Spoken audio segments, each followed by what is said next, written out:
let's get into Monday Night Raw from last night. By the way, kudos to Pat McAfee with the Lion Night. They're fighting on a Chevy, brother, because right behind them was the WWE truck with Hogan's face.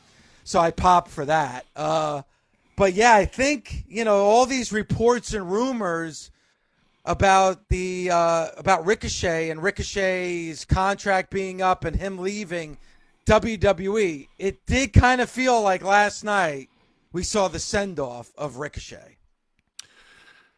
I want to agree with you until I saw one thing happened. Now, I'm 99, I shouldn't even say 99%. I'm fairly certain that maybe we have seen the farewell, take care, brush your hair, best of luck in your future endeavors to Ricochet. But I'm going to ask you this, Dave. Now, don't answer me with the first thing that pops into your mind, because I know the first thing you're going to say. Think about this logically. Okay. During Ricochet's time in WWE, since we first found out that him and Samantha Irvin were together, I believe they're engaged? They're engaged, yes. They're engaged. Samantha Irvin, yeah. How often have we seen any interaction between Ricochet and Samantha Irvin? The only time was briefly during the feud he had with Logan Paul leading up to SummerSlam. They peppered her in a little bit, Yes. right? Yes. Just to give Logan Paul some things to say.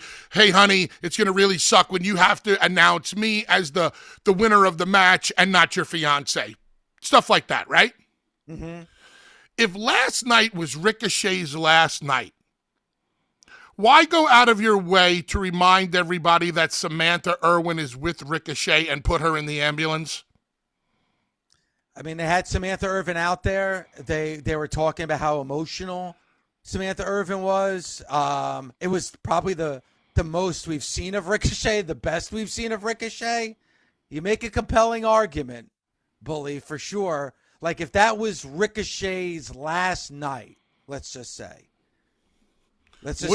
Wouldn't it be easier to just beat the shit out of, do everything that they did, throw them in a meat wagon, and drive away?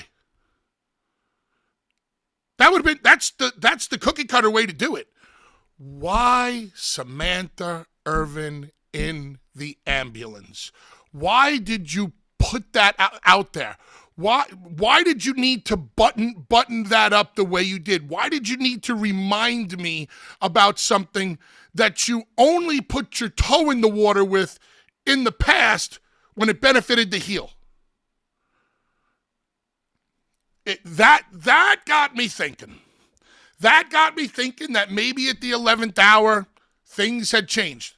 Dude, I can be completely wrong. But based on what I saw on my television last night, I'm scratching my head.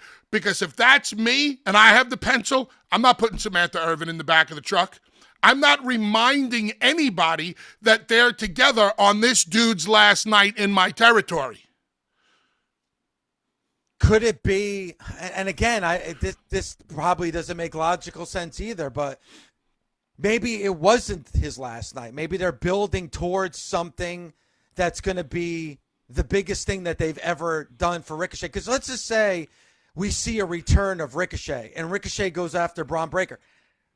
All of a sudden, Ricochet's the most relevant that he's ever been in the WWE. If you tell the story, seeing Samantha Irvin, the WWE universe loves Samantha Irvin. The pro wrestling world right now loves Samantha Irvin. If you're doing, I would think a returning Ricochet would be the biggest that he's ever been since he's been with the WWE.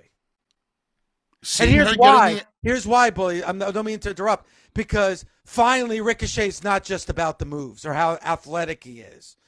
Now you're actually invested in the man, Ricochet, and his relationship with Samantha Irvin.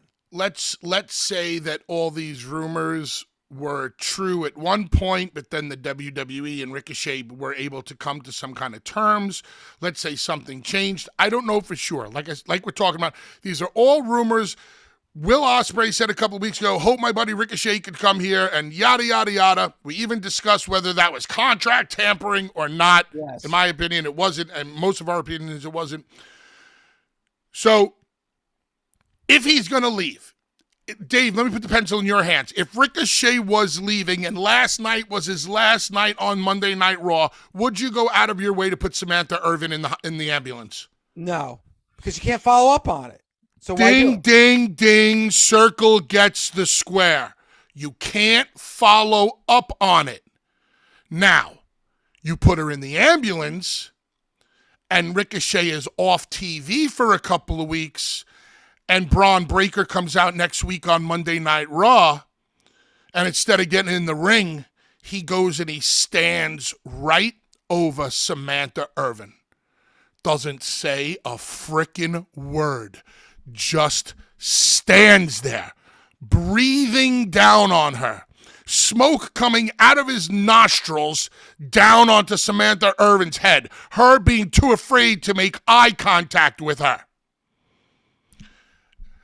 And Braun Breaker taking his index finger, oh so gently, and picking up Samantha Irvin's chin so she can look him in the eyes and tells her, I'm the guy that did that to your fiance.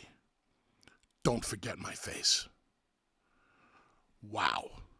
Now you got something. You let Braun be a bully towards Samantha for a couple of weeks, and you put Braun in the ring where you go the route of maybe he's actually going to do something to her, and all of a sudden, Ricochet comes back, you have finally made Ricochet. Take all his moves and throw them out the door. He will never need them again, because now there will be emotional investment in him. I put out a tweet yesterday saying no matter what Ricochet does, I wish him the best. I'd love to see him succeed, whether that's staying with the WWE or going to AEW or TNA, who knows, or New Japan. Wherever the guy may end up, Lord knows he's busted his ass. But man, what I saw last night really had me thinking. It's right there in front of them for the WWE. It's right there to make a new emotionally invested babyface. I'd love to see it. I mean, and I like what you're saying about the final hour, because you talk about the rumors and the reports, the innuendos, everything else. Over the weekend, Bully, they were coming from some strong insiders. You know, Mike Johnson, Yahoo had a big article about it that the reports were that Ricochet gave his notice and that his contract is up this summer. So those are people that we definitely trust. Those are people that are on the inside that usually are extremely, extremely credible, especially Mike Johnson. Especially, I'm glad you said that. Especially Mike. Mike does his freaking homework. But like you said, who's to say that WWE in the final hour said, you know what? We haven't done you right. And we see your value. Let's do something, and let's do something with Samantha. Like, that is extremely possible. That's what happened. I don't know that, but that's a possibility, Bully. Now, Mike Johnson did do something on social media yesterday. It might have been last night. I'm not sure. That's very out of character for him. Okay. He sent out a tweet that said, everybody who owes me an apology, the line forms to the left. And I'm assuming it's because he was the one who reported that Ricochet might have been on his way out, and that's his way of saying, I was right, and if you doubted me, you were wrong. And I never really see Mike do that. Mike is not a rub-it-in-your-face type of guy, but I believe that there were other people in the industry who were seriously doubting what Mike was reporting, and he's basically saying, kiss my ass. I don't know. I have to find the tweet. Because, PW Insider tweets a lot. So I'd have to find that to exactly, we can pull that up and see, or maybe we can even reach out to Mike and see as well. But Here, you know at what? 10 hours ago, I'll read it myself. I just pulled it up. 10 hours ago, Mike Johnson tweeted, apologies can line up to the left anytime they want. Single file. So I'm assuming that what he's saying is my information was correct. Ricochet is leaving. If you didn't believe my reporting, go scratch your ass. Maybe. And that's fine. That's totally fine. I'm just saying that if I'm as a wrestler, as a creative mind, as a fan, I'm wondering why Samantha Irvin was in the last shot. That's it. Because if she was there for a reason, I love the direction that they're going in.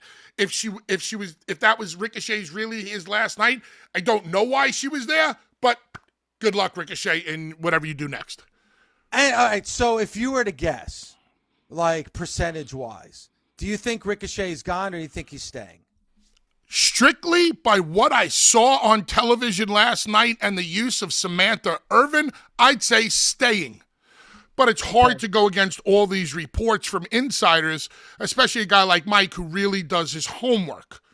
So if we were to get Mike on the phone right now, if I called Mike right now and I said, Mike, legit, he's gone, and he might say, Bubba, I got like 100% confirmation. He's gone. Okay, then, that's good. I'm just going just by storyline alone. Because I've never seen the woman introduced into his storyline except when it benefited Logan Paul. I'm not, now, maybe down the road, maybe Ricochet is gone, but they're going to use Braun to impose his will on Samantha, but somebody else is going to become the hero? It's just not the same. Correct. It doesn't feel the same to me. And then I actually wouldn't want her involved in the story at all because we know the truth and we just saw it. So you can't go down that road. But let's just say he is gone. If all the reports are true and Ricochet is done. Ricochet was never sniffing the main event scene in the WWE. That's nothing against him. Puts on great matches, extremely athletic. I don't think he ever really caught the connection with the WWE universe and was never in the main event scene at all. I think the closest was the story with Logan Paul, and then we saw that quickly end at SummerSlam. Bully. If he was to go to AEW, if like Will Ospreay, what he wants actually comes to pass, and he goes to AEW, Ricochet is going to be a main eventer in AEW. He's going to be at the top of the card. He's probably going to be in a program with Will Ospreay, and who knows, maybe even in a match with Will Ospreay at All Out. Go ahead. Got to stop you because of use of terminology. Go ahead. Being a main eventer is different than being in a main event or being in a couple of main events. Give me a definitive main eventer in AEW. MJF. Give me another definitive main eventer. Jericho. Done. That's it. You've said enough. Okay. That's perfect. Thank you. Okay. We can definitively say that MJF and Chris Jericho are main eventers. John Moxley, we could throw Moxley in there too. Definitive main eventers because we're used to seeing them in the main event picture for all of AEW programming, right? Yes. When I use those names, when we use those names, because you came up with those names, when we use those names, do you still say that Ricochet will be a main eventer in AEW? It's a great question, Bully, because you're right. There's a difference between being in a main event match or being a main eventer. Only time would be able to tell. I think they would put him in a position to succeed. I think he would be in a main event match. Whether it works, whether it clicks, I don't know. I think he has a better chance of being a main eventer in AEW than he would in the WWE. What's the one thing you truly need to be able to do that Ricochet lacks in to become a main eventer? Mic skills, being, strong personality on the mic. Because I know like people say, well, AEW is the place where they wrestle, where wrestling comes first. That may be true, but personality, character, and mic skills are still important, a la MJF and Jericho, the two people I mentioned. So you still need to have those. Even Will Ospreay, I think, has been very good on the mic and has made a connection. Can Ricochet make that same kind of a connection? I don't know. And the opportunities we've seen him on the mic, he hasn't succeeded in the WWE. I think that's fair to say, right? I don't think that's a knock. I think that's fair to say, correct? On the microphone, Ricochet has not succeeded in the WWE. As a matter of fact, yesterday I posted something on social media that we tried to find a couple of weeks ago, but one of the fans out there found it. It was the best promo work that I ever seen Ricochet do. And I retweeted it, and that's where I said, best of luck, hope you do well, bro, yada, yada. That was the best I've seen from him. That was one promo. One promo. Now, is Ricochet going to have to do a million promos in AEW? If he is going to AEW, is he going to have to do a million promos in AEW to get over? No. But what matches do we want to see? What are we really looking for from Ricochet in AEW? Okay, well, Ricochet versus Will Ospreay, yes? Yes. And then Ricochet versus anybody else who works the Ricochet Will Ospreay style. Other than that, in AEW, do you want to see Ricochet do anything? Based on what I've seen from him so far, the answer is no. Now, go ahead. No, I was just saying, if we go ahead. And I'm sorry. What Ricochet is going to have to do is he's going to have to become that Ricochet of old all over again. There's not going to be like, in the WWE, as many moves and all of the athleticism as Ricochet does, he can pick and choose what he wants to do and when, because it's more about the storytelling of the match. In AEW, Ricochet is going to be required to go balls to the wall at all times with the Ricochet style that people on independent wrestling and AEW style have come to know and love.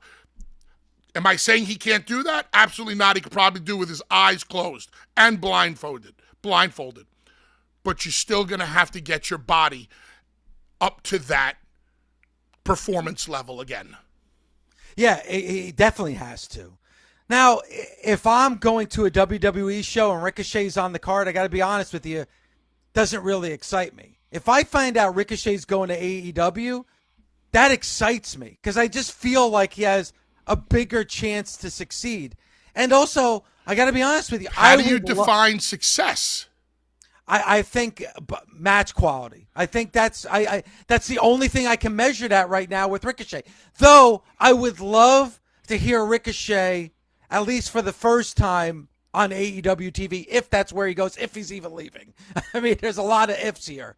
But I would love to hear from Ricochet for the first time in the mic. Not to go off on the WWE. That's not what I'm looking for. But kind of being more comfortable and being a part of a company that understands who he is and is going to give him a chance to succeed. I don't know if he had that in the WWE, though we just saw what we saw last night, which is probably the best opportunity since he's been with the WWE to succeed. And why would you leave your best stuff out there on your final night in a company? And if you're engaged and the person you're engaged to is, the ring announcer for the WWE, I mean, that's enough incentive, I would think, to stay if they're going to give you a storyline that you can finally sink your teeth into. If Ricochet is leaving and if he is going to AEW, maybe they offered him such substantial money, and we've talked about this before, that even Samantha looks at her and goes, honey, you got to go take it. Go take that money for 1, 2, 3 years, whatever the contract is for, and we'll be able to pad our nest. And then when you're all done, we'll have a larger bank account. We'll make it through. We'll get through this. We'll get it through it together. Yeah, the schedule is going to suck. I'll be on the road while you're on the road, but we'll make it work. Plenty of other couples have done it, but it's a lot easier when you're in the same company and living under the same roof.